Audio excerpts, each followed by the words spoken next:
And so, hello and welcome to Spotlight. We have some guests who are well used to stealing the scene, I suppose, in more ways than one. They've had a lot of practice with that recently, haven't they? Ritesh, Vivek? Yeah, I like the pun. Stealing the scene, the bank chore. We have stolen the posters and yes. the promos and a lot more stolen interviews coming up also. Yes. Yeah. We've stolen time from them. It's a very busy sched. They've taken time out, not on account of us, but because of this lovely group of people around us. Hey, thank you so much. Thank you for coming. So tell me about this film. I'm going to say straight off the bat that I've laughed a lot. I don't often laugh in trailers, but I have laughed a lot in this one. Okay, Cops and Robbers. Cops and Robbers, age-old story. Right. And I think it's about, obviously, bank chore is about a bank robbery. But it's mainly about these three bumbling idiots who decide to rob a bank, who have no idea how to do it. And to make matters worse, everything goes wrong on that particular day. And there comes the great CBI officer, aggressive guy, slightly cocky, arrogant. And is he as much of a bumbler as you guys? Not at all, not at all. The other end of the spectrum. The other end of the spectrum. To make matters worse, as I said, for the first time, I am part of humor that is. Not X-rated. No, that's not for the first time, but first time we are part of humor. For sure. Yes, that way, yeah. Yes. But a lot of undercurrent and of middle class humor. Yeah, it's fun. I really enjoyed it. Yeah. It touches a lot of things that are unsaid. Right. The issues that middle class people have. Right. And there is one take that I play a Maharashtrian who hires two North Indian robbers to do his job. Right. So it's a Maharashtrian hiring North Indians in Mumbai. Yeah. Whole Mumbai, Delhi. And then a whole Mumbai, Delhi of the great old battle of is Mumbai better than Delhi or Delhi better than Mumbai? So here's my question, and we're actually going to get to the specifics, but like when demonetization happened, did you have to change stuff? Were there tweaks? Were there anything that had to be adjusted, or were you like, oh, this is great? This is like inside information. Go ahead, I can start. Yeah. This is inside information in terms of post-demonetization. No, so you're obviously talking about the film or real life? No, she's talking about the film, right? You're talking about the film. Well, both, sure. But both. But demonetization, yes, we had to do a bit for the film. Yeah. But personal life, I think I didn't have to do much. Right. And then later, it's such a thing that, you suddenly figure out, in that pocket I've left like 1,000 rupees or whatever. And then suddenly I realized there was news that if you have an old currency, you'll be arrested. Yeah. So I'm trying to say something. I don't want to change it, but how do I destroy it? Yeah. But destroying a note is also it's also a crime. Yeah, you can't destroy a note, apparently. You're supposed to take it back to RBI. Right. Lovely times. Great. What a time to be alive. So on camera, let me say I took my note back to RBI. Demonetization in the film hit us in a very strange way because we have scenes where you see the money. Yeah. And then we had to actually spend extra buck post in terms of VFX to change the money to make it look like the new money. Yeah. And we are so good at it. I hope other people don't come say, isko change karke do. Since you mentioned it. Yeah, so again, you guys, now, what is this sort of fatal attraction that brings the two of you back together time after time? What is this great chemistry? Wow. Yeah, I think more than us, the producer who thought of us. Fate. Or Fate, of course. And Fate and Fatal, both. Hopefully the end of this is not fatal. 16 right. I think I've always had fun working with Riteish. I get along with him like a house on fire. You've got a personal chemistry off screen. You're friends. You have a comfort zone. And then there's the chemistry that you share as a colleague on screen, right? So I think when you're generous as actors, when you're secure, when you're comfortable with each other, there's a whole bunch of improvisation that happens on the spot, and then you just inject this whole enthusiasm and zing into it. Even though the other three films that I've done with Riteish before this were both on the receiving end. But this time it was I'm me still giving it and his end receiving it. so it was a lot of fun with that. It was a lot of fun with changing that dynamic between us. And but it was still great. I mean, it was still like the scenes that we had together. I remember Riteish contributing so many things, throwing it in and saying, hey, maybe we should do this, or maybe this line, or so it was a lot of fun. That's fun. And Bumpy's a really cool guy as a director, so he wasn't all stuffy about it. He wasn't all like no.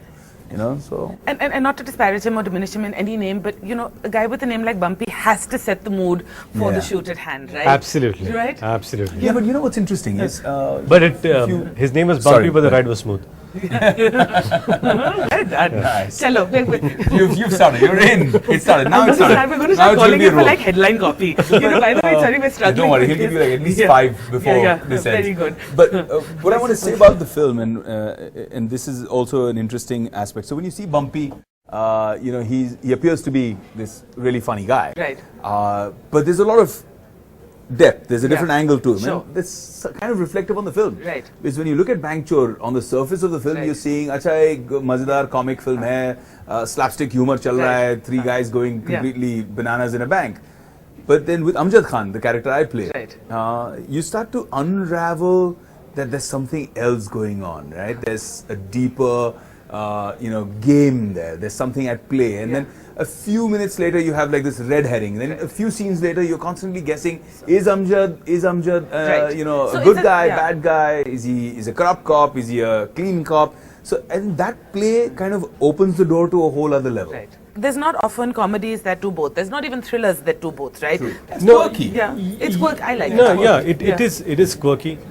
How it happens is that 3 guys who go to rob a bank, they don't know where the locker is. But it's also to be able to say that, right? Yeah, and they're obviously trying to camouflage, and but so one guy is in a mask of a horse, and the other guy is wearing a mask of an elephant, and one guy's dressed as a Baba, and then suddenly all hell breaks loose, and you don't know what's happening. They can't find the locker. And then they ask hostages, we can't find, can you please give us 100 rupees? We've come, can you just help us out? So they are that big idiots. Basically setting up the premise like the old bar joke, right? 3 guys walk into a bank. Yes, 3 guys walk into a bank. All right, great fun. But it had this whole really cool, what I loved what Riteish brought to the table was, it wasn't just slapstick humor and fun, it was this vulnerability of this Marathi Manus, this middle class guy with his genuine middle class problems, and then he's struggling in that bank and he's trying to be authoritative and he's yet confused, and then he's very Vastu orientated, so he's like, already everybody who's standing in line has to stand in numbers of 9, and then which angle should we open the tijori at, so that if it's north facing, then there'll be more Lakshmi ka pravah. All of that that's what, but also what happens is that throughout the film, right, tijori kahan, tijori, and finally you find the tijori, and the guy says, "Aaj Deepak tijori badi hichki aa rahi hongi." So that's the kind of humor. What about a trump card, Baba? Trump? Oh, sorry. Baba, yeah. Can you imagine? The original Baba.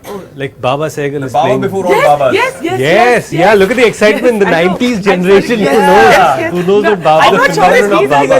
I'm not sure they're old enough to be excited about that. But of course. Remember it? Sorry, तुम्हारे generation का नहीं है ये गाना. ये गाना इन दोनों के generation. Thank you. Certainly mine. So who has a question? Sir, more than the trailer, I really love the Imandar trailer, the honest trailer. So like, how could you be so honest with yourselves with that trailer? I think that's the best part of it, because I think a lot of people believe that actors don't have a sense of humor. They don't know how to take a joke on themselves. And here we were, and starting from the production house to the actor, to the director, everyone took one joke on themselves. And I think that was great. And I don't think what can be worse if someone is called Garibo ka Riteish Deshmukh. What can get worse than that? That's worse than Garibo ka Singham. That's worse than Garibo ka Singham. Singham का एक reputation है, तो उसका गरीब है. एक तो रितेश देशमुख, फिर उसका गरीब. So yeah, so this is fun. And you've had a blast. I mean, again, it's not many people. And there's a theory with those who make fun of themselves, right? That once you own the joke, in a sense, it's yours. Actually, like you. I know what you mean. If you own it, if you own it, then there's no embarrassment. It's fun. No, but it doesn't stop just there. When you're talking about self-effacing humor, okay, you own it, or you tell a joke about yourself, you make fun of yourself.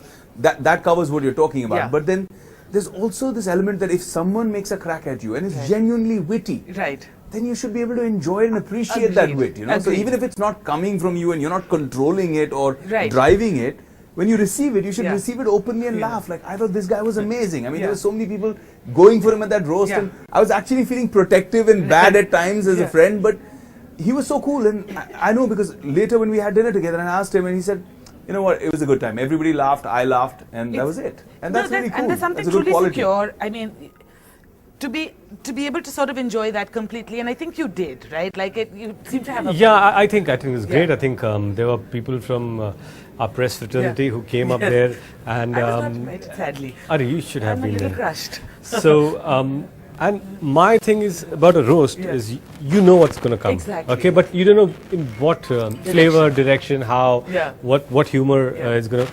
But the fact that they have to be creative enough, because it's not about throwing insults, but how funny you are and how relevant you are. And how accurate you are. So that is what makes it interesting. And then it's, oh, you think about me this way, and it's great. So I was not just being mean for the not sake being of being That's mean. okay. I mean, So what was, again, another favorite line? That day, so this one guy asked me, so Riteish, you went to New York, right, to study? Yeah. I said, yeah. And he said, वहाँ पे Marathi medium खुला है क्या? That was really funny. And he said, where do you live? So, you live in town somewhere. I said, yeah. He said, with that face, तेरे को नाला सुपारा में भी जगह नहीं मिलेगी. So it is okay. I mean, I enjoy that humor. And did you get to hit back at all? Like, do you? A couple of them, but you know what happened? I realized that probably I had a comeback line for quite a few of those lines, but I would break the rhythm. I gave it once, and that person got a bit startled, so I just kept my mic aside. Because I don't want to ruin that moment, because you are trying to give it back, and then they don't find the rhythm. Because suddenly the audience is laughing. So they're dishing it out, but they're not able to take it. Right. Believe it or not, it's not about not able to take it. I think, believe it or not, a lot of the journalists were kind of nervous going up. Like when I was inviting them on, and they were like, okay, I wish me luck, I'll laugh even if it's not funny, stuff like that. I was like, oh, that's so sweet, in a way. I mean, they were trying to be mean on stage, but they were portraying. But we're going to discuss comedy and its finer points. Believe me, they're going to also tell us how it's harder work than anyone who doesn't do it knows. We are here, we are talking bank chores. We've got an audience, we've got the cop, we've got the rubber. Vivek, Oberoi, Riteish, Deshmukh. We have, of course, been talking comedy. Now, we've talked about jokes, how much you enjoy them, how much you will surrender, that the point of the punchline is greater than yourself in it, right? That's true. That's true. So what a lot of people don't get is every actor I've ever spoken to has always said that comedy is the hardest thing actually to do. That everyone, the drama or the emotions may get the awards, but what is actually the toughest thing to do is to sustain the energy that comedy just demands by its very nature. Is that something you'd agree with? Having done more comedies in my career than other genres, I just feel the number one thing is to understand the material that is in front of you. Once you understand the material, I think the only way a scene is funny is when you play it selflessly. You need selfless actors to do comedy. Not about how I'm going to outdo Vivek or how Vivek is going to outdo me. Then it's not funny. Then the energy is gone somewhere else. If I know that, and Vivek has done many a times, that for me, that this is the punchline. What can I do to elevate this punchline? Okay, because and if that joke is funny, the audience is going to enjoy, because there will be a point in time when I will have the punchline. It's like a volleyball game. It's one partner kind of lifts it up, and the other one spikes it. So it's like bam. So that moment has to be created. And so therefore, how important is it for the collaborators to get on? Does it help actually when you have this level of familiarity? Do you think your comedy is better now than it was the first time you worked together? Undoubtedly, no? I think our chemistry is better. Yeah. When we talk about comedy, it's written. So you are as good as your written material. Actors don't make any scenes funny. Let's be honest. Actors don't make scenes funny. It's the written material that will make whether it's funny or not. Even improvisation, you can only lift it if it's there. No? Improvising also, if the bedrock is there, if the material is there, you can build on it. Otherwise, if it's flat, you can't. You give up. You're like, okay, how do I make this work? It's like that.